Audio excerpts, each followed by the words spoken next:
अहं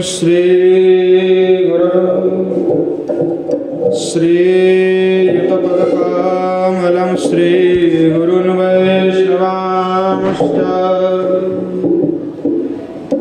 श्रीरूपं साग्रजातं सहगण रघुनाथान्वितं तं सजीवम् साद्वैतं सावधूतं परिजनसहितं श्रीकृष्णचैतन्यदेवं श्रीराधाकृष्णपादं सहगणललिता श्रीविशाखान्वितश्च त्वं गोपिका वृषरवेस्तनयान्तिकेशी सेवाधिकारिणि गुरो निजपादपद्मे दास्यं प्रदाय कुरु मां व्रजकाननश्री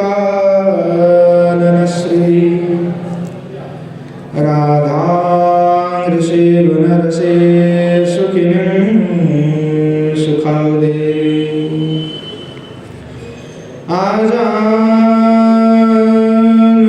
आजानुलम्बितभुजो कनकावदातो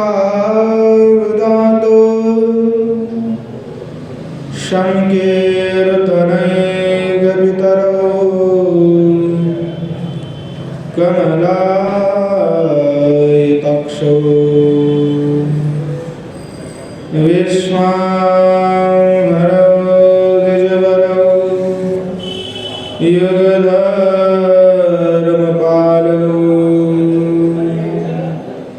वन्दे जगत्प्रियकरो करुणावतारो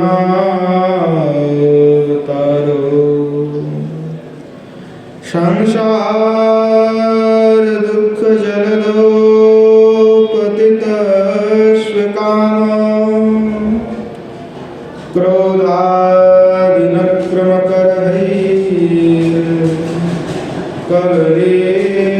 क्रोधादिनक्रमकरैर्कवलीकृतस्य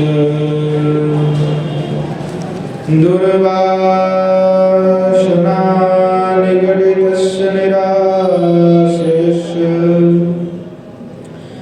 चैतन्यचन्द्रमणिः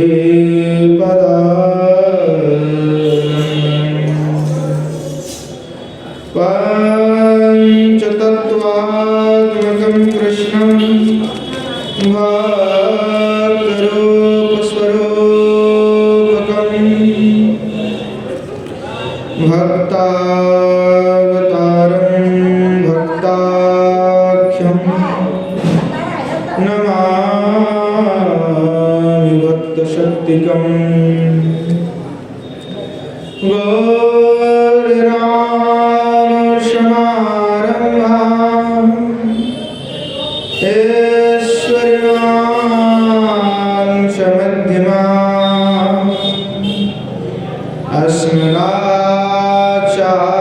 अस्मदाचार्यपर्यन्तं वन्दे गुरुपरम्पराम् वरहापीडं नटवरवपुः कर्णयोः कर्णिकारं बिभ्रद्वासः कनककोकुशं वैजयन्तीं श्यामलाम्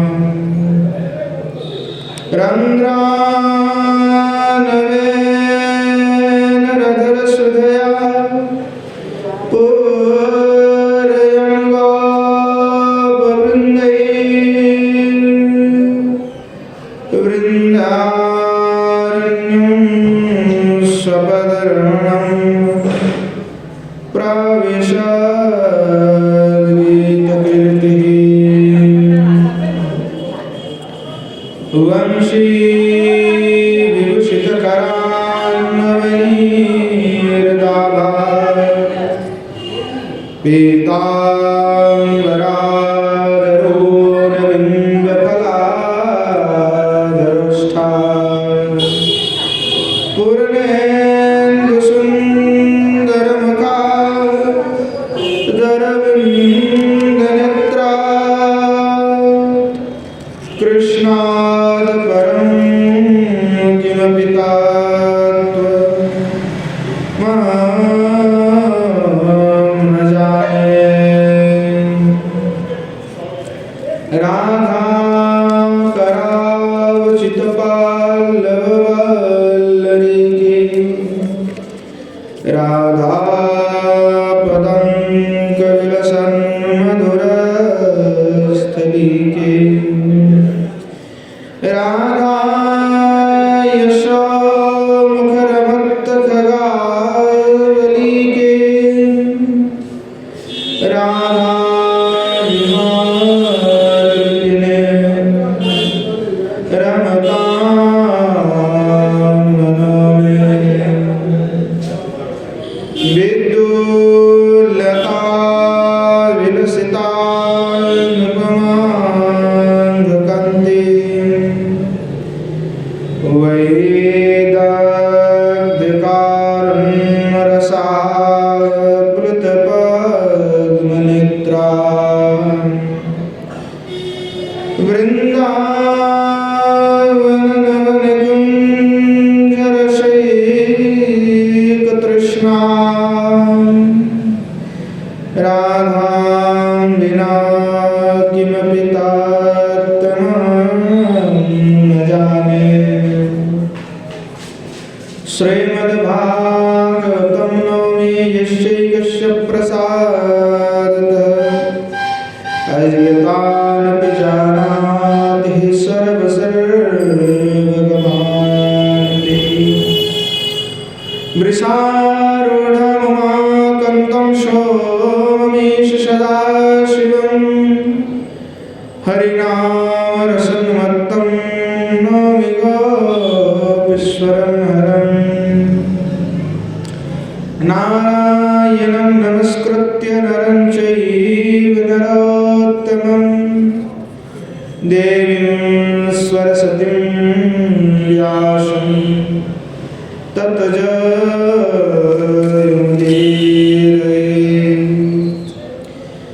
त्वं वेदशास्त्रपरिनिष्ठितशुद्धबुद्धिं चर्माम्बरं सुरमुनीन्द्र नियुतं कवीन्द्रम् कृष्णत्वेषं कनकपिङ्ग जटाकलापं व्यासं नमामि शिरसा तिलकं मुनीनां श्रीरूपं साग्रजं वन्दे रघुनाथं कृपामयं श्रीजीवं भट्टयोगं च सज्जनो सुखदायकम् येषां सहजस्निग्धानां पादरेणुमभीक्ष्णसः स्वर्गविघ्नविनाशाय शिरसा धारयाम्यहम्। वृन्द्याय तुलसी देवी प्रियाय केशवस्य च कृष्णभक्तिप्रदे देवी सत्यवत्यै नमो नमः। वाञ्छकल्पतरुभ्यश्च कृपा सिन्धुभ्येव च पतितानां पावनेभ्यो वैष्णवेभ्यो नमो नमः। हरे कृष्ण कृष्ण कृष्ण हरे हरे हरे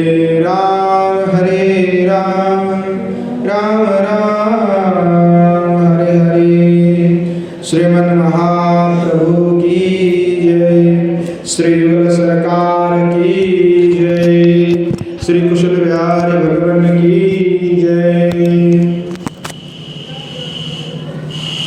श्रीमन महाप्रभु के अनुकंपा कृपा से हम सभी नित्य सत्संग में श्री प्रवरण सरस्वती पादकृत राधा रस सुधा निधि का आस्वादन करने में हमें आस्वादन करने का परम सौभाग्य प्राप्त है। श्री गौरचंद्र भगवान की ही अनुकंपा से अनुकंपित होकर के श्री गोस्वामीपाद श्री किशोर जी की महिमा का वर्णन कर रहे हैं, राधा सुधा का पान वे कर रहे हैं और पान करते हुए हमारे लिए भी कृपा करके यह शुल्क रूपी ग्रंथ का निर्माण करके वे रखे गए ताकि हम जैसे अधम जीव भी उस सुधा का पान कर सके। पूर्व में हम आस्वादन कर रहे थे कि श्री गोस्वामीपाद युगल सरकार के चिंतन में डूबे हुए, पर यहाँ खास बात यह कि युगल सरकार के चिंतन तो करते हैं परंतु निष्ठा श्री किशोर जी में है।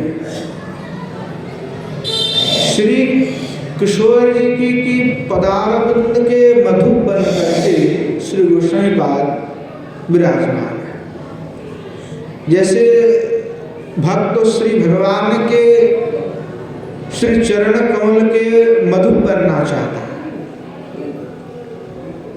उसी भांति यहाँ पे श्री गोस्वामीपाद के जो निष्ठा है एकांतिक वह है कि श्री किशोर जी की चरणविंद की मधु बने हुए। इसलिए केवल चिंतन में किशोर जी की सेवा किस प्रिया है कि कैसे किशोर जी की सेवा हम कर सके, किशोर जी की सेवाओं को छोड़ करके और आपने हृदय पे कोई दूसरा इच्छा नहीं है। लीला की स्फूर्ति हो रहे थे, स्फूर्ति जो होता है तो आनंद है, स्फूर्ति के विराम से विराम है। श्री गोस्वामीपाद जो है स्वरूपाविष्ट हो जाते हैं, तो स्वरूपाविष्ट होकर के पीछे जो है आस्वादन कर रहे थे कि युगल सरकार विलास कर रहे हैं और वे विलास करा रहे हैं, किंकरी रूप में वे विराजमान थे। स्वरूपाविष्ट होकर के किशोर जी की करुणा को प्राप्त की थी। गुंजा माला और मयूर के पंख बना करके श्री किशोर जी के श्री चरण कमल में उन्होंने अर्पण किया था। तो इससे किशोर जी बड़े प्रसन्न हुई थी और प्रसन्न होकर के किशोर जी किंकरी की पीठ को थपथपाई कि तुमने बहुत अच्छी जो है गुंजा की माला और मयूर पंख से जो है मुकुट बनाया। तो किशोर जी की यह जो कृतार्थ है, किशोर जी ने जो कृपा अनुकंपा की है, इससे स्वयं को कृतार्थ मानते किंकरी मंजरी। तो सेवा की अभाव में आरती की चरमता, सेवा की आरती जो तक साधक के हृदय में नहीं होगा, आरती यानी तीव्र प्रार्थना सेवा करने की, तब तक जो है साधक के हृदय में भाव अनुभाव कुछ नहीं आने वाला। सेवा की आरती, सेवा की लोभ, इससे बढ़कर और कुछ नहीं है। भजन राज्य में, भजन राज्य में सेवा की आकांक्षा, तीव्रता, चरमता ही भजन को आगे बढ़ा के ले जाता है। तो अद्भुत राधा दास यहाँ पे केवल श्री युगल सरकार की सेवा की ही एकमात्र भाव है। किस प्रकार से श्रीमती किशोर जी की सेवा करे वो भाव है। तो जैसे हमने पूर्व में बताया था कि सखियों में यह भाव है कि वे युगल सरकार की सेवा करें, पर किंकरी मंजरी में ये भाव नहीं है। किंकरी मंजरी में केवल भाव है श्री किशोर जी की सेवा करें। सखियों में दोनों का सेवा का विलास है, कभी तो किशोर जी का पक्ष ले लेती हैं और कभी श्याम सुंदर का पक्ष ले लेती हैं। परंतु किंकरी और मंजरी जो है सहचरी, वो कदापि श्री श्याम सुंदर का पक्ष नहीं लेते, वो कभी भी श्याम सुंदर के पक्ष नहीं लेते, वो केवल और केवल किशोर जी की अनुगता है, वो और किसी की अनुगता नहीं है। तो राधा दास में युगल सरकार की सेवा होने के बावजूद भी निष्ठा केवल श्री किशोर जी में, ये राधा दास की सबसे अद्भुत महिमा है। इसी पर जो है श्री सनातन गोस्वामी इसलिए कहे कि राधा दास से बड़ा कोई दास्यता है ही नहीं। दास्य दो प्रकार के हैं, उनमें राधा दास्य सबसे मुख्य है, कृष्ण दास्य गौण है। ये बृहद भावतामृत में श्री गोस्वामी पाद ने विस्तार रूप से उल्लेख किए हैं। तो राधा दास्य में अब प्रार्थना कर रहे कि जब तक सेवा कर रहे थे तब तो ठीक है, तो जैसे सेवा कर नहीं पा रहे हैं तो उसके कारण जो है उत्कट लालसा है, स्प्रिया है, इसलिए फुट फुट करके रो रहे हैं और प्रार्थना कर रहे हैं कि कब किशोर जी कदा भवितास्मि दासी, कि कदा तब भवितास्मि दासी, कि कब ऐसा सौभाग्य होगा कि मैं आपका कब दासी बनूंगी। तो भक्ति अंग जाजन करने वाले जो साधक हैं उनके साधन में कुछ ना कुछ अनुभव अवश्य होना चाहिए। जब तक साधन में कुछ अनुभव नहीं आएगा, फीलिंग्स नहीं आएगा, तो तक काम नहीं होगा। जैसे फीलिंग्स की बात हमने पिछले दिन भी कहा, फीलिंग्स जो है अनुभव, कि हम किसी से जुड़े हुए हैं, किसी से हमारा प्रेम है, किसी से कोई संबंध है, अपना बेटा है, अपना पुत्र है, अपना पति है, अपने पत्नी है, तो कुछ होता है, जैसे कि पति बीमार हो गए या पत्नी का कुछ बीमारी हो गई, तो उसमें कुछ फीलिंग्स हृदय में आता है। अपना पुत्र का कुछ हो गया तो हृदय में चोट लगता है ना।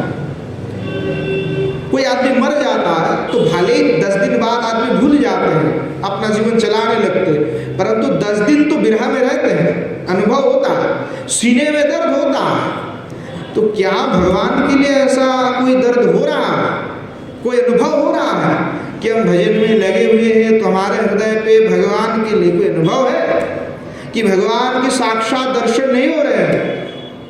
इतने साल से भजन कर रहे, वृंदावन में बैठे हैं, युगल सरकार का कभी दर्शन ही नहीं हो रहा है, तो क्या इसलिए व्यथा नहीं होता, पीड़ा नहीं होता? ऐसा कभी अनुभव हुआ? हृदय में चोट आया?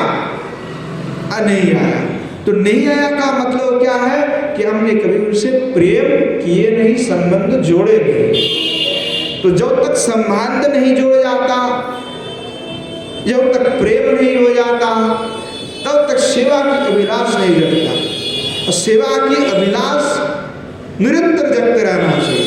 ऐसा नहीं कि कोई एक सेवा हमको मिल गया और वही हम करेंगे और बाकी कुछ नहीं करेंगे। जैसे मंजरी स्वरूप में किसी को मुख्य रूप से दिया जाए सेवा, तो कई लोग सोचते नहीं यही सेवा हमारे लिए, ऐसा नहीं है। सारे सेवा ही आपके लिए, परंतु ये मुख्य रूप से सेवा है। तो सेवा अगणित है, अनंत है, और हर सेवा में रुचि होना चाहिए कि ये सेवा अभी हो गया तो दूसरी सेवा हमें किशोर जी प्रदान करो, ताकि सौभाग्य दूसरी सेवा करने की।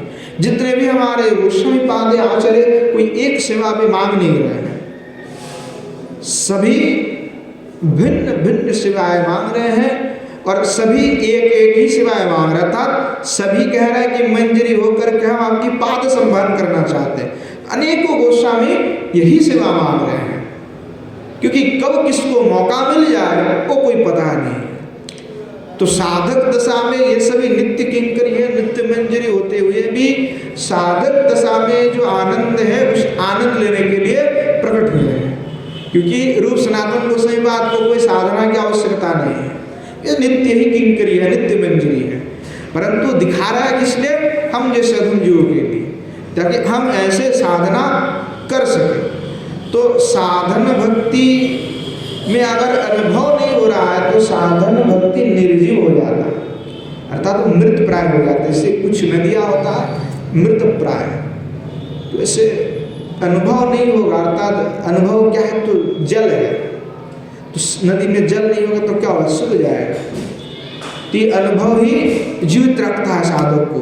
जो थोड़ा थोड़ा अनुभव जब आता है तो साधक के हृदय में एक ज्वार आता है, तो ज्वार आता है तो आनंद आता है, भाटा भी हो जाता है, क्योंकि अनुभव जैसे खत्म हो जाता है तो भाटा बढ़ जाता है, तो जल थोड़ा नीचे चले जाते हैं, तो अनुभव तो रहता है। परंतु ज्वार भाटा नहीं हो रहा, मतलब विराह भी नहीं हो रहा है, अनुभव भी नहीं हो रहा, तो निर्जीव व्यवस्था है, फिर साधक आगे नहीं बढ़ जाते। हम जैसे अधम जीवों का समस्या ये है कि हम देह में प्रचंड आवेश रखने वाले हैं। स्वरूप की जागृति हमारा इसलिए नहीं है क्योंकि हमारा देह में बड़े आवेश है, इस देह के प्रति इतना प्रेम है। इसीलिए बृहदारण्यक उपनिषद में कहा गया है व्यक्ति केवल स्वयं से प्रेम करते और बाकी किसी से प्रेम नहीं करते। आत्मा ही केवल एकमात्र तुष्ट होते हैं व्यक्ति के लिए, कि स्वयं का तुष्ट है, और उसको छोड़ करके बाकी जो है वो उसके बाद प्रेम करने लगते हैं। पर वो प्रेम भी नहीं है, वो कहते हैं स्वार्थ सिद्धि के लिए करते हैं। व्यक्ति किसी से प्रेम नहीं करते, वो केवल आत्मा आप से प्रेम करते हैं। तो यह हमारे लिए सबसे बड़ी दिक्कत है कि हम आत्म देह को प्रेम करते हैं। आत्मा में बैठे रहने वाले जो परम ब्रह्म है उनको हम नहीं प्रेम करते। हम बाहर जिनको ढूंढे वो हमारे अंदर ही है सूक्ष्म रूप, तो उनको भी हम नहीं देख पा रहे हैं, क्योंकि हमारा आवेश जो है देह में प्रचंड आवेश है। तो साधन भक्ति जो करने वाले हैं उनकी हृदय से जो है करना चाहिए। जो जब हृदय से करने लग जाएंगे तो इस दूर अवस्था से जीव जो है मुक्त हो जाएगा। देह का जो आवेश है प्रचंड, वो हमारे लिए दुर्वस्था है। इसीलिए गोस्वामीपाद कह रहे हैं कि इस देह का आवेश को छोड़ करके श्री राधादासी रूप में स्वयं को मान करके केवल किशोर जी की श्री चरण कमल में ही समर्पित हो जाए। कि स्वयं को दासी मानना यही सबसे बड़ी बात है कि हम स्वयं को दासी माने तो कैसे माने। देह का इतना प्रचंड आवेश है कि हम स्वयं को श्री भगवान के सेवक मानने के लिए तैयार ही नहीं होते। तो इसलिए हमारे स्वरूप जागृत नहीं हो पाता है। तो गोस्वामीपाद यहाँ पे श्री वृंदावन में अपने मन को निविष्ट कर लिए हैं और बाहर की समस्त विषय को परित्याग करते हुए केवल श्री किशोर जी की सेवा में लगे हुए हैं। साधक कभी भी खाना पीना निद्रा को लेकर के चिंतित नहीं होते। ऐसे गोस्वामीपाद है तो ये कोई सोना खाना ये सब लेकर के कुछ भी चिंतित नहीं, कुछ भी मिला सही है, कोई दिक्कत नहीं है, तो कुछ भी इनको आवश्यकता नहीं है। तो वैसे ही जो साधक अभी वर्तमान है उनके हृदय में ऐसा भाव होना चाहिए कि हमें खाने पीने सोने की चिंता नहीं है, केवल अहोरात्रि कृष्ण लीला रस में डूब जाए। पर हमें तो बड़े आहार की चिंता है, भूख प्यास सब आकर के नष्ट कर रहे हैं। तो साधक को इसके लिए चिंता नहीं होना चाहिए। साधक के हृदय में केवल एक ही वासना व्यासन होना चाहिए कि किस प्रकार से हम जो है श्री किशोर जी की सेवा कर सकेंगे। ऐसी भावना है कि दिन दिवा क्या रात्रि बोले कि जागृत हो, चाहे स्वप्न में भी हो चाहे सुषुप्ति में हो, कि ये पूरा दिन रात केवल यही सोचते रहेंगे कि कैसे किशोर जी आपकी सेवा करें, कैसे सेवा करें, कैसे सेवा करें, चाहे वो रात्रि में हो, चाहे दिन में हो, चाहे वे निद्रा में हो, चाहे सुषुप्ति में हो, चाहे जागृत में हो। साधक की यही अगर अवस्था है तभी किशोर जी अनुकंपा करेंगे। सेवा लालच की उत्कंठा जब बढ़ जाता है, तीव्र हो जाता है तृष्णा, तो स्वामिनी हम पर कृपा करेंगे। स्वामिनी ऐसे नहीं मिलने वाली, श्याम सुंदर तो ऐसे वैसे मिल जाते हैं पर स्वामिनी नहीं मिलने वाली, क्योंकि योगेंद्र दुर्गम गति मधुसूदन पे, योगेंद्र के लिए भी जो दुर्गम है वह मधुसूदन भी श्री किशोर जी के अनुकंपित है, किशोर जी के करहस्तगत है, करतल हस्तगत है कि किशोर जी जब चाहे तब उसको घुमा सकते हैं। योगेंद्र के जो दुर्गम मधुसूदन है उनके लिए जो दुर्गम है वो कितना दुर्गम होगा हमारे लिए, कि योगेंद्र के लिए दुर्गम तो मधुसूदन है, परंतु मधुसूदन के लिए भी जो दुर्गम है वो श्री किशोरी जी। तो किशोरी हमारे लिए कितना दुर्गम होगी।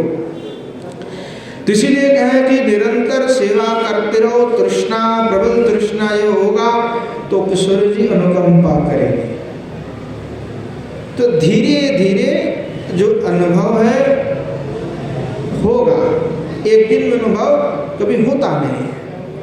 जब भजन करेंगे उत्कंठा होगा, निरवधि जब स्वामिनी के पास प्रार्थना की जाएगी, जैसे गोस्वामी पाद ने रो रो करके फूट करके प्रार्थना की है, नित्य मंजरी है फिर भी प्रार्थना की, क्या आवश्यकता था प्रार्थना करने की। रूप गोस्वामी पाद, रघुनाथ दास गोस्वामी पाद, इनको क्या आवश्यकता थी प्रार्थना करने की, वे तो सब नित्य मंजरी है, उनको क्या पड़ा हुआ है कि प्रार्थना करें, पर प्रार्थना क्यों की। हम जैसे साधक के लिए हम प्रार्थना करें। नरोत्तम दास ठाकुर महसाय नित्यानंद प्रभु के अवतार है, उनको क्या जरूरत है प्रार्थना करने की, प्रेम भक्ति चंद्रिका में लिख लिख करें, वो तो नित्य है, फिर भी प्रार्थना की क्यों किए। हम जैसे अधम जीवों के लिए प्रार्थना है, किसी दूसरे के लिए नहीं, वे तो साक्षात किशोर जी के लिए हमारे लिए रख के गए कि तुम जीव हो साधारण, ये जो प्रार्थना है, ये जो स्तव है, ये जो स्तुति है, ये सब तुम्हारे लिए ही है, तुम लोग इसका स्वादन क्या करो, प्रार्थना करो किशोर जी के चरण कमल में। इससे तो ऐसे जाओ हम प्रार्थना निरवधि निरंतर जब प्रार्थना करने लग जाएंगे तो किशोर जी हमें कृपा करेंगे। तो गोस्वामी पाद स्वरूपाविष्ट होकर के एकदम लीला रस में डूबे हुए हैं, वांछित ज्ञान उनका विलुप्त हो चुके हैं, अर्थात उत्कंठा चरम सीमा पर है अभी। इसीलिए कह रहा है कि राधिके तबो कदा भवितास्मितासी, कि हे किशोर जी मैं कब आपकी दासी बनूंगी। तो जैसे कहने लगे तो सहसा उनके फिर पुनः स्फूर्ति होने लगे। क्या स्फूर्ति हो रहा है वो लिख रहे हैं, गोस्वामी पाद कह रहे हैं, संकेत कुंज मनुपल्लव मास्तरितुम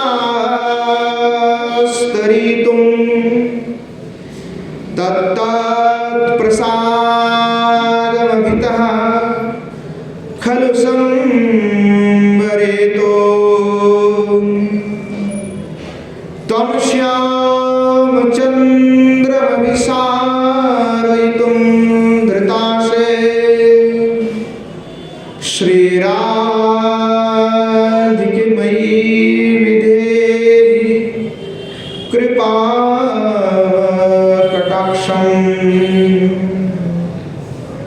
श्री गोस्वामी पाद को जो है लीला का स्फूर्ति होने लगे। जैसे ही प्रगाढ़ भाव में चले जाते, उत्कंठा में प्रार्थना करते, तो साधक में सहसा स्फूर्ति आ जाता है, चिंतन करना नहीं पड़ता है, सहसा स्फूर्ति अर्थात अपने आप ही स्फूर्ति आने लगता है। हम लोग प्रयास करते कि हमारा ध्यान लग जाए, लगता नहीं है। पर यह गोस्वामी पाद को कोई ध्यान में लगाने की आवश्यकता नहीं है, सहसा स्फूर्ति। कि मन में उत्कंठ आया, प्रश्न आया तो तुरंत देखने लगे, लीला स्फूर्ति हो गई। और हम लोगों का कुछ होने वाला नहीं है, हो नहीं रहा है। पर क्या है कि साधक कह रहे हैं कि अगर हो नहीं रहा, इसका मतलब ये नहीं कि हम छोड़ दें। साधक में तीव्र उत्कट वासना होना चाहिए, आशा होना चाहिए। कोई आशा ही हमको जीवित रखे। हमने कई बार जो बोले हैं, सनातन गोस्वामी पाद ने लिखे हैं कि हम कुछ नहीं जानते प्रभु, हमें ना ज्ञान है, ना भक्ति है, ना हमारे पास साधन है, ना हम कोई उच्च जाति से है, ना हमारे पास कोई कुल का गौरव है, ना हम कोई शास्त्र जानने वाले व्यक्ति हैं। हमारे पास बस एक ही है आशा कि आपसे हमारा मिलन होगा। ये आपने कहा है और आपकी बात एक मिथ्या नहीं हो सकता। आपने कहा कि ये जीव है वो मेरा नित्य दास है, मैं आपका दास हूँ, नित्य है, और मुझे आशा है आप अपने दास को कभी भी नहीं छोड़ेंगे। और यही आशा ही मुझे जीवित रखे हुए, और इसी आशा के कारण मैं भजन में लगा हुआ। तो ये साधक में आशा रहना है कि मैं किशोर जी की दासी हूँ, तो किशोर जी मुझे अनुकंपा करेगी, एक ना एक दिन वो अपनाएगी। तो ये आशा रख करके सेवा की उत्कंठा, सेवा की लालस हृदय में जगाना है, होना है तब हो। तो गोस्वामी पाद जो है कह रहे हैं कि हे किशोरी जी, कि कब आपकी करुणा दृष्टि मुझ पर पड़ेगी कि आप जुगल सरकार, आप दोनों को जो है मैं कब मिलन करा पाऊंगी, संकेत कोई नहीं कहे। तो इतना ही कहे तो स्फूर्ति आ गया तुरंत। स्फूर्ति क्या है कि श्री किशोर जी को अभिसार कराने के लिए जो है श्री गोस्वामी पाद लेके जा रहे हैं किंकरी स्वरूप में। तो ही उनको याद आ गया है, स्फूर्ति जो है वो होने लगी अभिसार मिला के संकेत कुंज में। तो अनुरागवती श्री किशोरी जी को जो है ले करके श्री गोस्वामी पाद कुंज में जा रहे हैं। तो किशोर जी तो पूर्व अनुरागावती हैं, पहले से उनमें राग विद्यमान है, तो अनुराग है। तो गोस्वामी पाद जो है किंकरी स्वरूप है। तो किशोर जी को लेकर के अभिसार के लिए जा रहे हैं। रात्रि काल में अभिसार होता है, तो अभिसार के लिए जो है किशोर जी को लेकर के चल रहे हैं। क्या क्या चल रहा है, जैसे पहले हमने सुने, अंधेरी रात है, कांटों से भरी हुई मार्ग है, उसी मार्ग पर चलती हुई जा रही है किशोर। पर आज क्या है कि जो किंकरियां है तो वो बड़ी विचक्षणा है, एक दो बार जाने के बाद कांटा को जो है हटा देती है किशोर जी पहले, कि किशोर जी के पैर में ना चुभ जाए। तो किशोर जी के साथ में चल रहे हैं, तो कुमकुम, चंदन, माला, हाँ, सब सुगंधी इत्यादि जो भी आवश्यक है कुंज के लिए, तो सब जो है आपने कान पर लेकर के चल रहे, फूल की माला, चंदन सब भर भर कर लेकर चल रहे, श्री किशोर जी के पीछे पीछे चल रहे। तो किशोर जी जो आज थोड़ा भय भीता है, डरी हुई है किशोर जी। तो भय से इधर उधर किशोरी जी को देख रहे हैं। तो किंकरी किशोरी जी को कह रहे हैं कि अरे किशोरी जी आप मत डरिए ना। और किशोरी जी कह रहे हैं कि वृंदावन पता नहीं बदल सा लग रहा, भीत हो रहे हैं किशोरी जी। तो इधर से जो है किंकरी अभय प्रदान कर रही है कि डर किस बात का किशोरी जी, हाँ डर मत, और डर लगे तो मेरी ओर देखना तो आपको डर नहीं लगे, क्योंकि देखिए मैं एकदम निडर आदमी हूं, चल रहा हूं, क्या है समस्या क्या है, चलिए। तो कितना बड़ा अद्भुत मनहार है किंकरी की चरित्र कि आज स्वामी ने डर रहे हैं और किंकरी जो है उनको हिम्मत दे रही है कि चलिए, क्या डर है, हाँ साक्षात स्वर्गेश्वरी को ऐसे जो है कह रही है कि चलिए डरिए मत, हम है ना आपके साथ। तो किशोरी जी को बिना डराती हुई जो है अभय प्रदान करते हुए श्री कुंज के ओर किशोरी जी को ले चले गए, अर्थात शक्ति का संचार आज किंकरी कर रहे हैं। तो पहले से किशोरी जी जो है प्रेम में आकुलवती है, अनुरागवती है, और किशोरी जी को लेकर के संकेत की कुंज में जाकर के पहुंच गई। तो श्रीमती के इशारे पर जो है दासियों ने कुंज भवन में नव जो है किशोरय दल का बिछना को तैयार किया, सुंदर जो है पुष्प से कुंज को सजाए, सुखद केली तल्प की रचना भी कर दी है, परंतु अभी तक जो है श्याम सुंदर आकर के नहीं पहुंचा है। कई बार ये होता है श्याम सुंदर पहले पहुंच जाए और किशोर जी ना आ जाए तो वो बंसी वादन करने लग जाता है, पर आज तो किशोरी जी और किंकरी पहले जा करके पहुंची नहीं, श्याम सुंदर वहां पे नहीं आया है। तो श्याम सुंदर जब नहीं आया तो किशोरी जी जो है बृहत्कंठिता हो गई, फिर विरह होने लगा कि श्याम सुंदर तो नहीं आया अभी। तो कहे त्वाम श्याम चंद्रपति अभिसारयितुम धृता से यदवा तम तथा श्याम चंद्र अभिसारयितुम धृता से। तो यहाँ पे किशोरी जी को पर्वत कौन देगा, सांत्वना देने वाला विरह उत्कंठा हो रहा है। तो किंकरी कह रहे हैं कि किशोर जी चिंता मत करिए, श्याम सुंदर के साथ आपका अवश्य अभिसार आज कराऊंगी, श्याम सुंदर के साथ आज अवश्य आपका अभिसार कराऊंगी। तो ये कह करके जो किंकरी किशोर जी को पर्वत देने लगे कि आप थोड़ा सा शांत हुए, किशोर जी शांत हो जाए। तो श्याम सुंदर के ऐसी जो श्याम सुंदर के लिए जो विरह है, जो कातरता है, उसके लिए क्या है कि किंकरी सोचते हैं क्या करे, किशोरी जी को तो संभाल ही नहीं जा रहे। तो क्या कि किशोरी जी यहीं पे कुंज में रहिए, हम जो है बाहर जा करके श्याम सुंदर को खोजने में जाते हैं। अब इधर से क्या होगा, किंकरी श्याम सुंदर को खोजने के लिए निकल पड़ी है।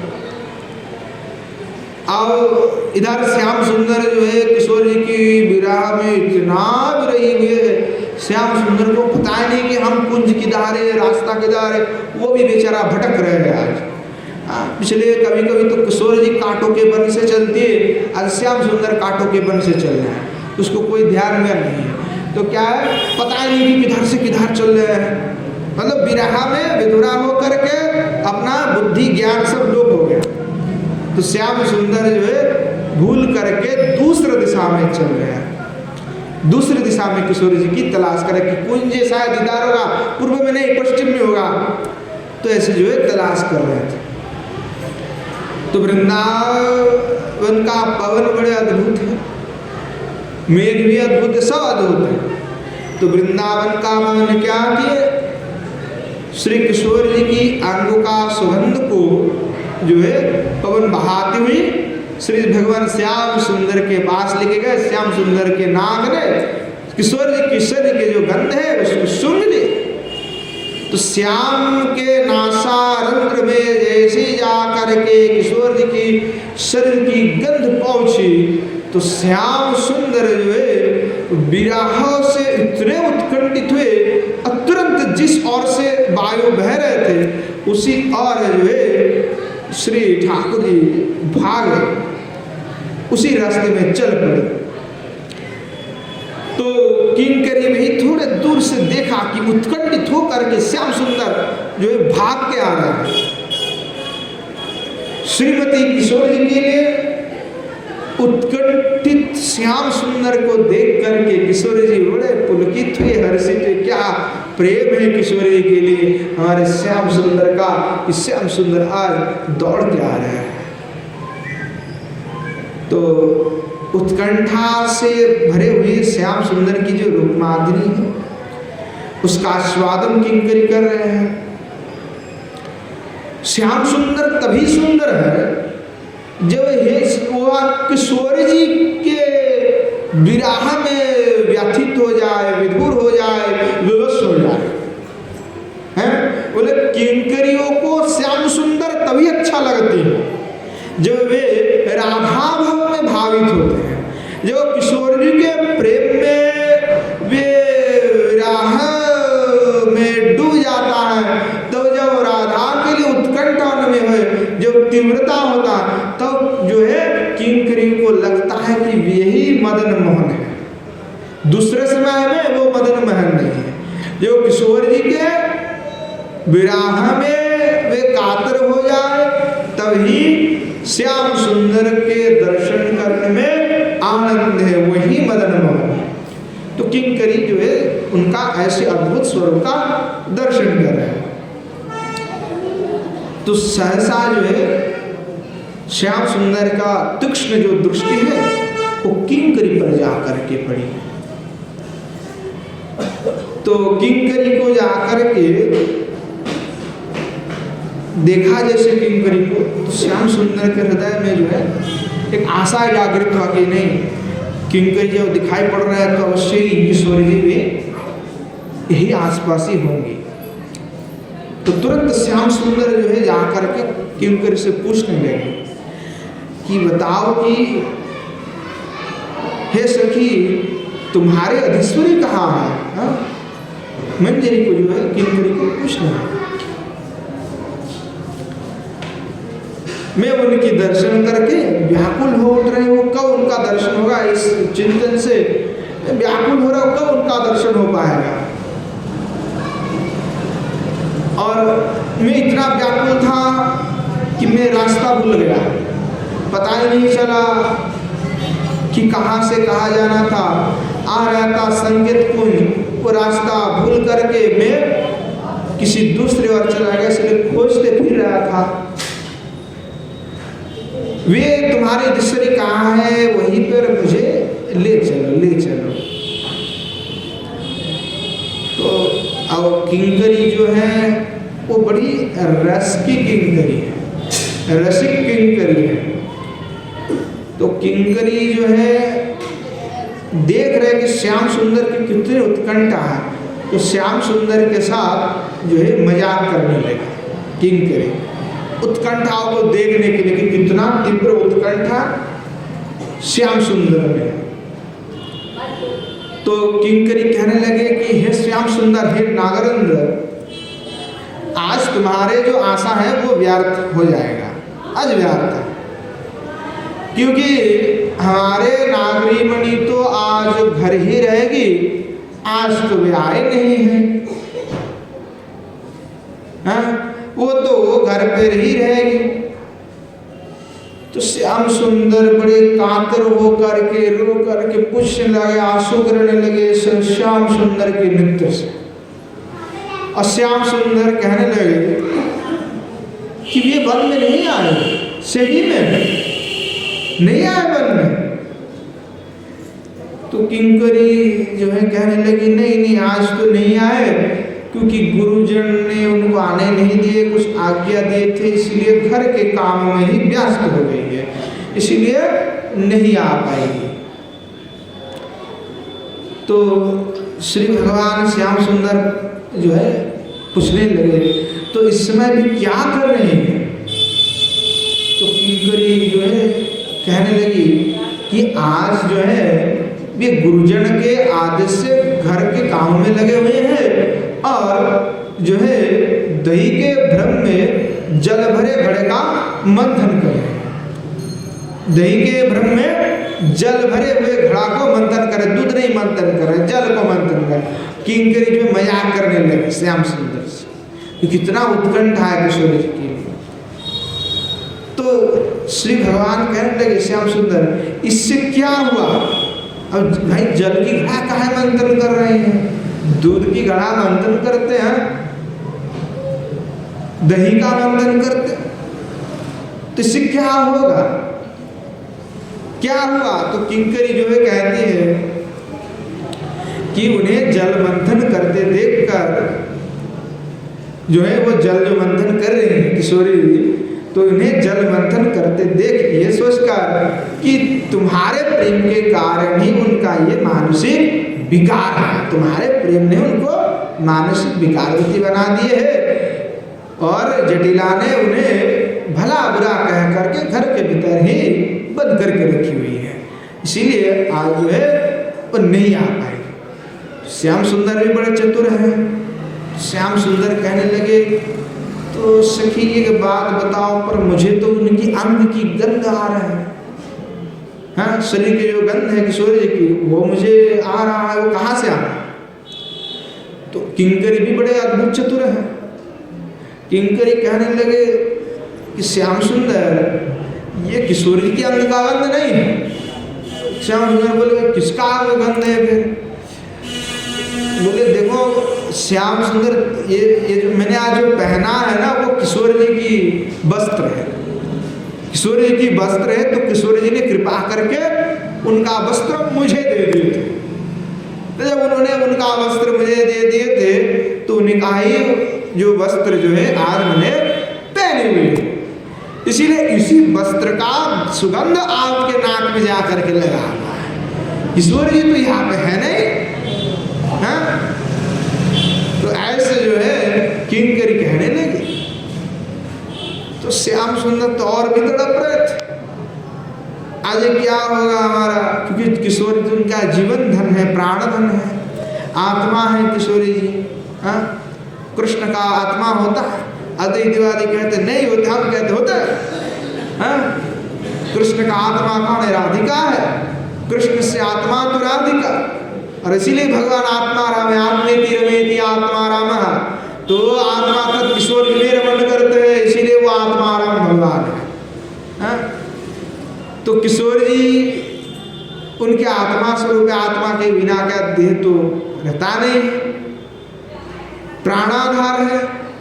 अब तो इसीलिए और भी उत्कंठित हो रहा है, और जितने उत्कंठित हो रहा है, तो उत्कंठित नागेंद्र का दर्शन करते हुए किंकरी को बड़े आनंद आ रहा है कि देखो कितने उत्कंठा हमारे स्वामिनी के लिए।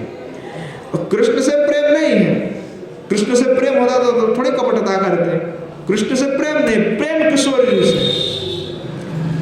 इसीलिए नागेंद्र, कितने अद्भुत भाव है किंकरी का, और कितने सौभाग्य है जिनको योगिंद्र मुनिंद्र तलाश कर रहे हैं कि हमें कुछ योग से, तपस्या से, यज्ञ से, हवन से हमें वो कृष्ण प्राप्ति हो जाए।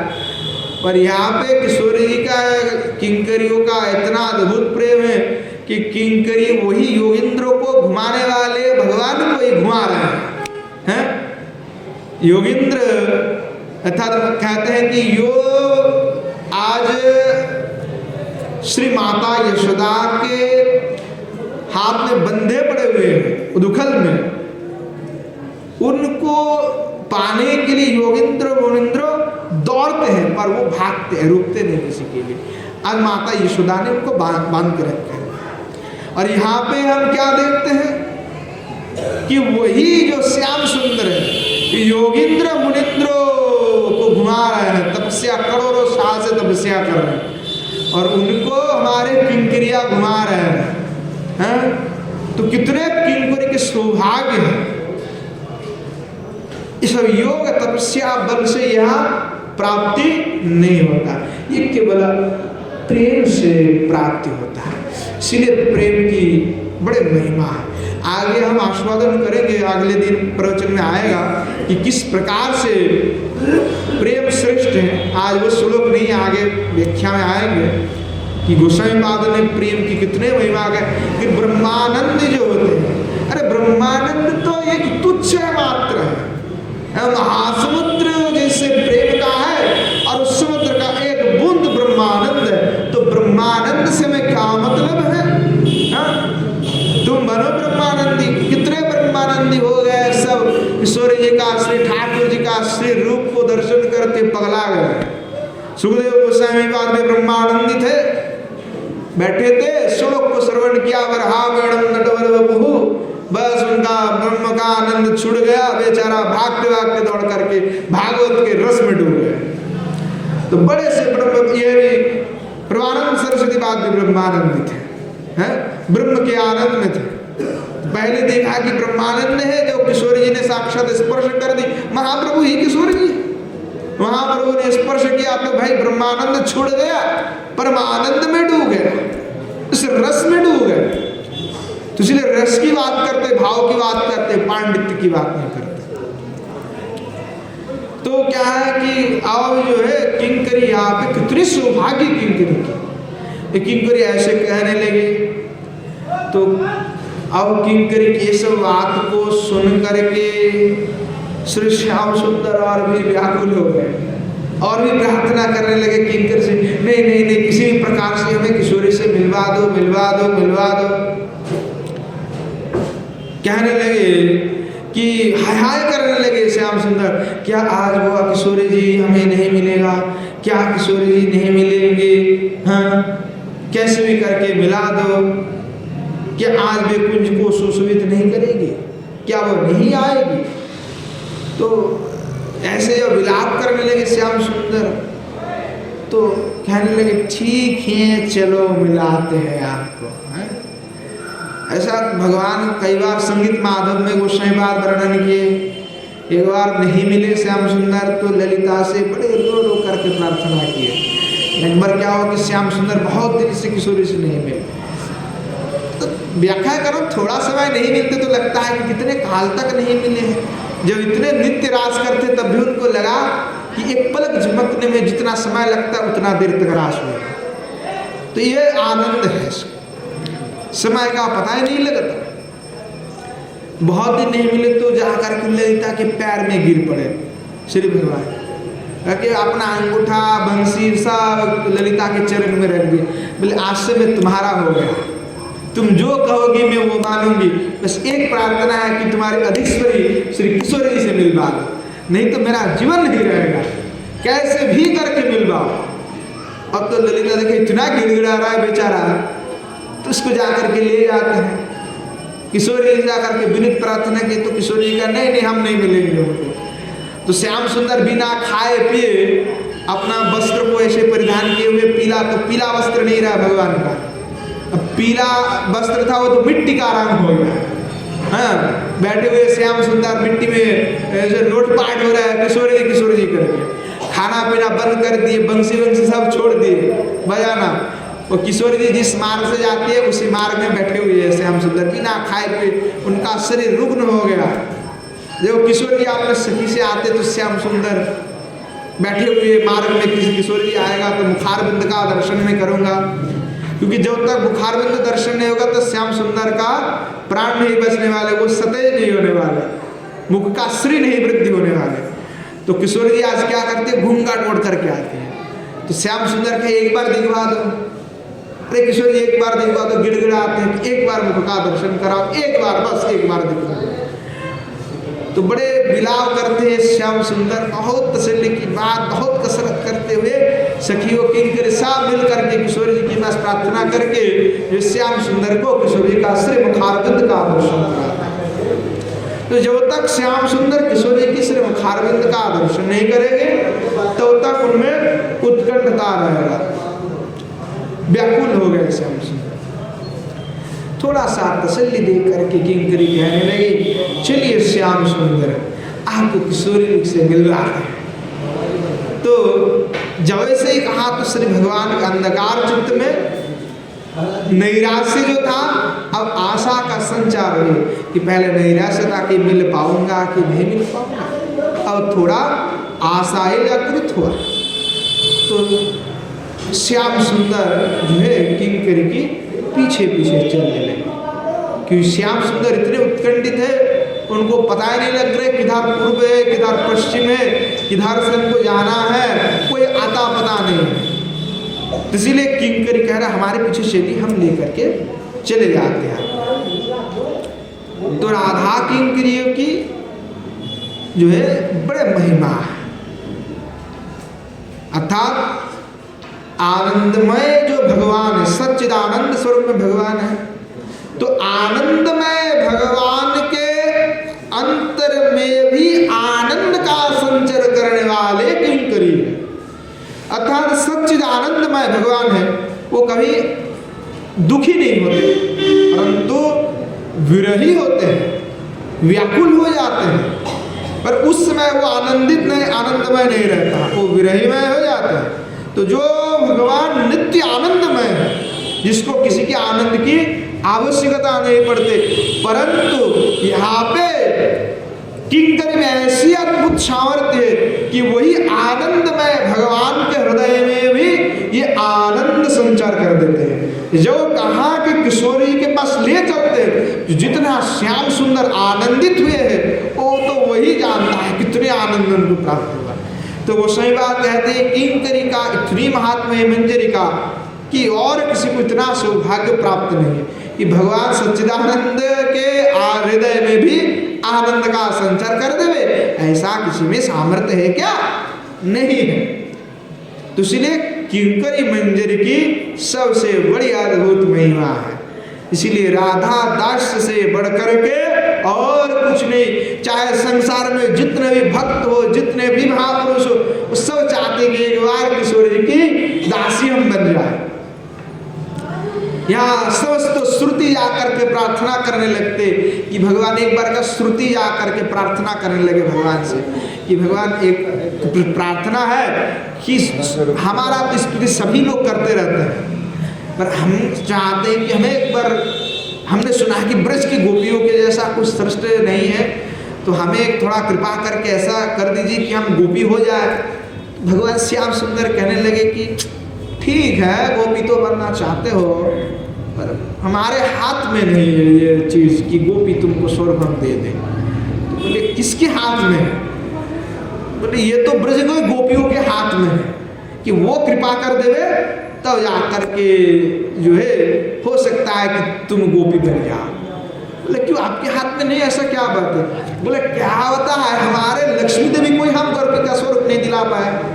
हाँ, हम जो हमारे निरंतर बक्ष में विलास करने वाले हैं, उसी को ही हम गोपी स्वरूप नहीं दे पाया। बोले काहे?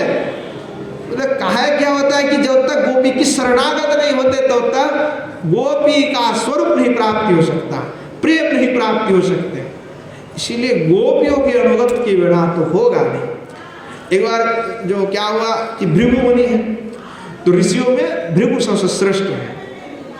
गोपद ब्राह्मण में कहा गया है, पहले सभी मुनि ऋषियों में ब्रह्मा जी ने भृगु का जो है पहले उनका प्राकट्य हुआ, भृगु ऋषि का आविर्भाव हुआ। और भगवान भी गीता में क्या कहा है कि ऋषियों में मैं भृगु हूँ, और इसीलिए भृगु में सामर्थ्य है कि वो भगवान के बक्ष स्थल में जाकर के पदाघात कर सके, कि वो भगवान का स्वरूप है। तो भृगु जो है, उनको एक बार बड़ा ये हुआ कि हम गोपी बनेंगे, गोपी के स्वरूप का भजन करेंगे। तो भृगु मुनि जो है बड़े तपस्या करने लगे। तो ब्रह्मा जी के पास जाते हैं प्रणाम करने, अपने पिताजी हैं, तो कई साल हो गए ब्रह्मा जी अपने पुत्र को नहीं देखे भृगु को।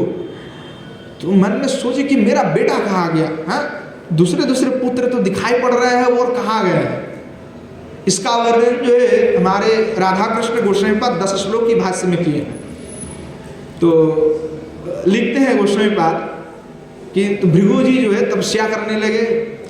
तो ब्रह्मा जी बड़े चिंतित थे कि मेरा बेटा कहाँ गया, भाई बिल नहीं रहा है, वो कहाँ है? तो ब्रह्मा जी बड़े ध्यान लगाया कि मेरा पुत्र कहाँ है। तो ध्यान लगाए तो उनको पता लगा कि भाई ये तो तपस्या में लगे हुए कहीं पे, तो जहाँ पे है तो चिंतन किया, वहीं पे जाकर पहुँच गए। अब ब्रह्मा जी जाकर के जैसे पहुँच गए तो भृगु को बोला, उठो पुत्र, 60,000 साल हो गए थे तपस्या कर रहे थे। तो भृगु जी उठे, पूछने पिताजी आप आ गए? बोले क्या, किस लिए तपस्या कर रहे हो? बोले हम चाह रहे थे कि हमें थोड़ा गोपी का स्वरूप मिल जाते, हमने सुने कि श्रुति भी को भी गोपी का स्वरूप मिल गए, तो काश हमें भी गोपी स्वरूप का इतना अद्भुत महिमा है, हमें भी गोपी बनना चाहते हैं। तो फिर जो है ब्रह्मा जी कह रहे भाई तुम गोपी बनना चाहते हो तो ऐसे थोड़ी मिल जाएगा। बोले क्यों, ऐसा नहीं मिलने वाले? बोले नहीं, ये सब तपस्या से कोई गोपी नहीं मिलते। बोले तुम क्या करें? बोले जा करके गोपियों के पास गिड़गिड़ाओ, प्रार्थना करो। स्वयं भगवान भी नहीं दे सकते ये स्वरूप। स्वयं भगवान अगर दे देगा तो तुम्हें किशोर जी की गण में नहीं मिलेगा, तुमको बाहर जैसे दूसरी गोपिका स्वरूप मिल जाएगा। ऐसे ब्रज के गोपियों में भी भेद है। जो किशोर जी की गण में है वो सबसे उत्तमा है, पर उस गण में प्रवेश का अधिकार नहीं है। जैसे कुछ ब्रज के गोपियां हैं जो भगवान को कृष्ण को पति मानती है, उनकी गण भिन्न है, और कुछ गोपियां हैं जो उपपति मानती है। तो जो उपपति मानती है वो श्रेष्ठा है। इसीलिए उपपति के जो मानने वाले गोपी है उसमें आना, उस पद को प्राप्त करना कोई तपस्या की बात नहीं। ब्रह्मा जी ने जो कहा कि हाँ ऐसे नहीं होगा, तो बोले जाओ गोपी की भजन करो, पहले गोपी के श्री चरण कमल में जाकर आश्रित हो, प्रार्थना करो गोपियों से, हो सकता है कि उनकी कृपा से तुम्हें जो है गोपी स्वरूप मिल जाए। भृगु जी कहा ठीक है पिताजी, आप जैसी आज्ञा है। तो आ गए, प्रार्थना किए गोपियों का, गोपियों की कृपा से उन्होंने ब्रज में भृंगी नाम से जो है उनका जन्म हुआ। तो ऐसे और भी अनेकों मुनि ऋषि हैं जो जिनका ऐसा भाव हुआ कि हमें गोपी स्वरूप चाहिए। तो जावाली नामक एक ऋषि हुए, जावाल उपनिषद में है। तो जावाली को एक बार इच्छा हुआ कि हमें भी गोपी स्वरूप चाहिए। तो वो तपस्या कर किसके पास जाए, कैसे प्राप्ति होगा ढूंढने लगे। तो कहाँ से उनको लोभ हुआ, वो एक बार जंगल में तपस्या करने के लिए नैमिषारण्य घूम रहे थे कि कहाँ मेरा स्थल मिल जाए। तो गंभीर अरण्य में जाकर के पहुँच गए। तो जब गंभीर अरण्य में जाकर के पहुँचा तो देखा कोई एक जो है तपस्या कर रहे हैं ब्रह्म विद्या। तो जाकर के उनसे पूछे भाई तुम कौन हो? तो कहा हम ब्रह्म विद्या है। तो जावाले बड़े आश्चर्यित हुए कि ब्रह्म विद्या है और ब्रह्म विद्या तपस्या कर रहे हैं, ये कैसे अद्भुत है कि इस जगत में संसार में सब चाहते हैं हमें ब्रह्म विद्या मिल जाए। ब्रह्म विद्या ने ब्रह्म को मिलने जाना। तो वो मूर्तिमान स्वरूप होकर के कैसे प्रार्थना कर, बोले भाई तुम किसकी प्रार्थना, जिनके लिए तुम्हारे लिए सब दुनिया के भर के लोग तपस्या कर रहे हैं, तुम किन के लिए तपस्या कर रहे हैं? हम इसलिए तपस्या कर रहे हैं कि हम गोपी होना चाहते हैं। बोले गोपी होना चाहते हैं, गोपी क्या होता है? तो फिर उन्होंने गोपियों का महिमा व्याख्यान किया। और जैसे इतना महिमा सुना तो जावाली जी कहे भाई हम छोड़ देते आज से ब्रह्मवाद, हम जो ब्रह्म की उपासना में लगे हुए थे और ये जो तपस्या वस्या कर रहे थे, आज से सब छोड़ करके तो गोपियों की श्री चरण कमल में अनुगत हो जाएंगे। तो उन्होंने भी छोड़ करके गोपी की शरणागत हो गए। तो तब जाकर के उनको भी स्वरूप प्राप्ति हुआ। तो जब तक गोपियों की कृपा नहीं होगा तब तक उनको स्वरूप प्राप्ति नहीं हो सकता। गोपियों की अनुगति के बिना ब्रज में वहां प्रेम प्राप्ति, ब्रजेंद्र नंदन को प्राप्ति कभी संभव नहीं है। तो किंकरियों का इतना महिमा है कि जो भगवान आनंदमय है, उस आनंदमय भगवान का भी जब विरह हो तो उस विरह में आनंद का संचार करने वाले किंकरी है, मंजरी है। इसीलिए इनकी महिमा सबसे श्रेष्ठ है। ये कोई मुनि, तपस्वी, ऋषि, महापुरुष भगवान को आनंद नहीं दे सकते। गोपिया किंकरिया आनंद दे सकते, वो भी किशोर जी की गण की जो है। तो श्याम सुंदर को लेकर के किंकरी जो है कुंज में ले चली है श्याम सुंदर को कि चलिए कुंज में। इधर जो है हमारे किशोरी जी भी श्याम सुंदर के जो अंग की गंध है वो अब क्या हो रहे थे, वायु केवल सीधा जा रहे थे, अब उल्टा वायु बह रहा है। ठीक है, वृंदावन के जैसे हम पूर्व में आस्वादन कर रहे थे कि वृंदावन के मेघ कैसा है कि किशोरी जी कह रहे थे कि मैं कुंज से चले जा रही हूँ, मैं नहीं रुकने वाली। तो वृंदावन के मेघ देखा कि किशोरी चले जा रहे तो आनंद तो होगा ही नहीं। तो वृंदावन के मेघ गड़गड़ाहट करते हुए बरसात कर दी, इतना जोर से बिजली चमकने लगे, किशोरी जी डर करके श्याम सुंदर को पकड़ लिए कि हमको छोड़ के मत जाओ, डर गए। तो वृंदावन के वायु भी, पवन भी सब सहायक है लीला का। तो लीला का इतने सहायक है। क्या हुआ कि पहले वायु तो भगवान कृष्ण के पास जा रहे थे, अब पवन उल्टा बहने लगे। श्याम सुंदर की जो अंग की गंध है वो अब किशोर जी के नासिकारंध्र में आकर के लगे। तो किशोर जी भी बड़े उल्लासित होने लगे कि श्याम सुंदर आ गए हैं पहुंच करके। और फिर किशोर जी पवन की स्तुति करने लगे। आहा, पवन देव तुम धन्य हो, धन्य हो। हाँ, तुमने कौन सी तपस्या की थी जिसके कारण तुम्हें परम दुर्लभ श्री गोकुल चंद्र का अंग स्पर्श करने का सौभाग्य प्राप्त हो गया।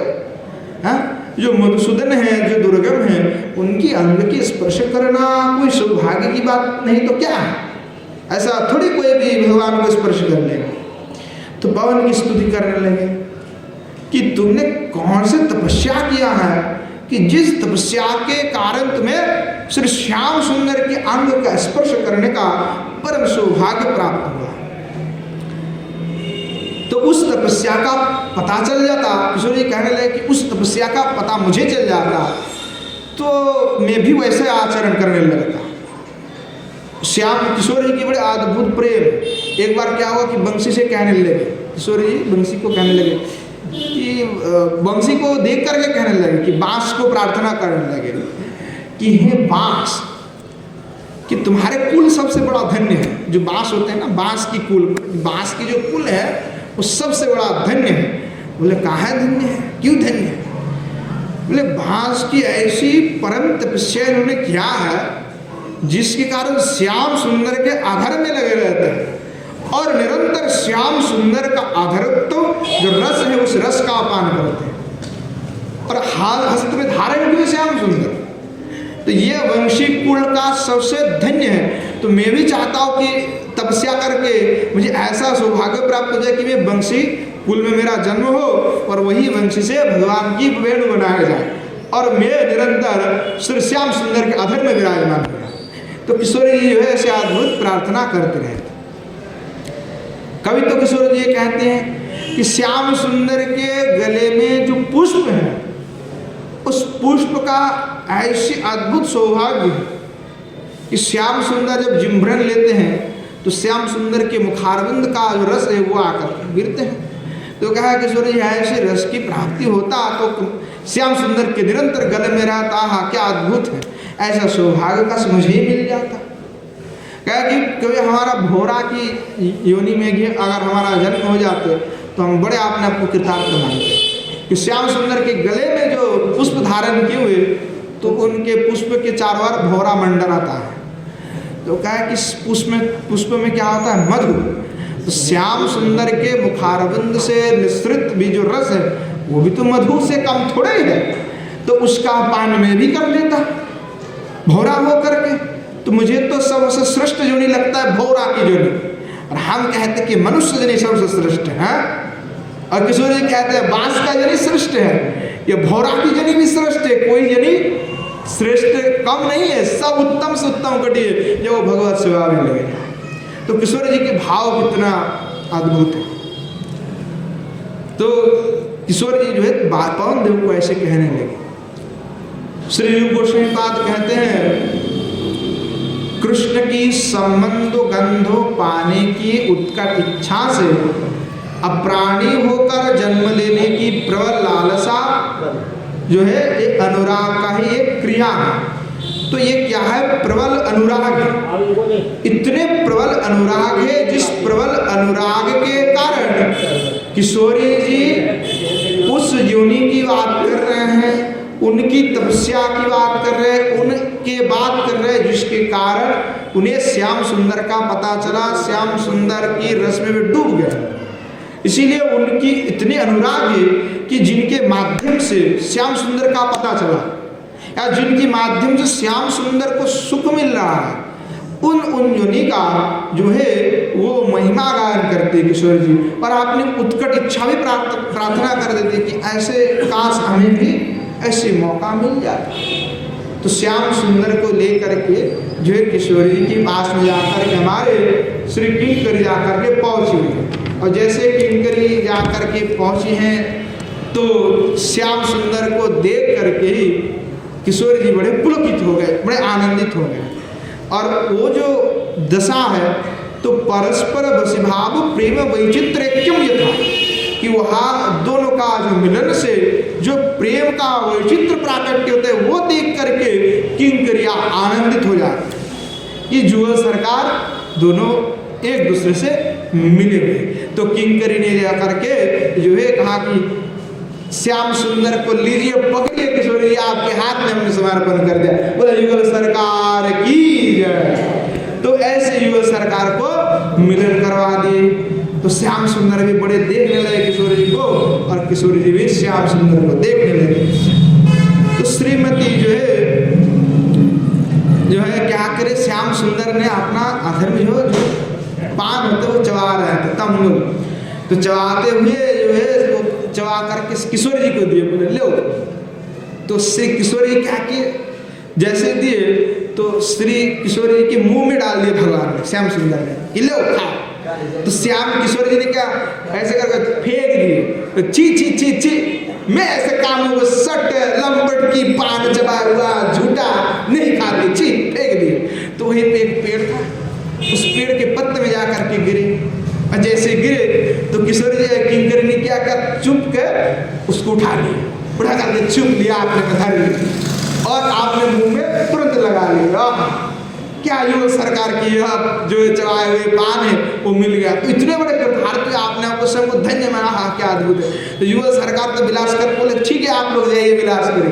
तो युगल सरकार को विलास करके जो है बाहर ही जो है विलास को देखते हुए किंकरी विराजमान हो गए, और बाहर खिड़की से जो देख रहे थे और पान के आस्वादन कर रहे हैं युगल सरकार की चढ़ाए अद्भुत रस में जो है श्री गोस्वामी पाद डूब गए हैं। और तुरंत उनका जैसे आस्वादन हुआ तो तुरंत उनका जो है स्फूर्ति जो था वहीं पे विराम हो गया। तो गोस्वामी पाद हाकार करने लगे कि ऐसा कहो मेरा सौभाग्य होगा किशोरी जी, आप मुझे ऐसी कृपा करेंगे कि आप दोनों की आदर्श तांबुल का आस्वादन में कर पाओगे, आप दोनों को निकुंज मिला करके कब ऐसी सौभाग्य मुझे प्राप्त होगा कि मैं आपके अदृष्ट जो है इस तांबुल का सेवन कर पाऊंगे।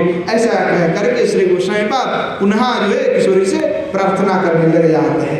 आज समय हो गया है तो आज यहीं पे विश्राम देते, आगे और भी रस कथा का आस्वादन करेंगे, पाठ करेंगे। आज यहीं पे विश्राम देते हैं। जय जय श्री राधे श्याम निताई गौर हरि। श्रीमन महाप्रभु की जय, श्रीमन महाप्रभु के समस्त पार्षद वृंद की जय, श्री नवद्वीप धाम की जय, श्री युगल सरकार की जय, उनके समस्त पार्षद वृंद की जय, श्री गिरिराज गोवर्धन की जय, श्री यमुना मैया की जय, श्री वृंदावन धाम की जय, श्री प्रभानंद सरस्वती पाद की जय, श्री राधा रस सुधा नदी की जय, आज के हरि कथा की जय, समस्त संत वैष्णव भक्त वृंद की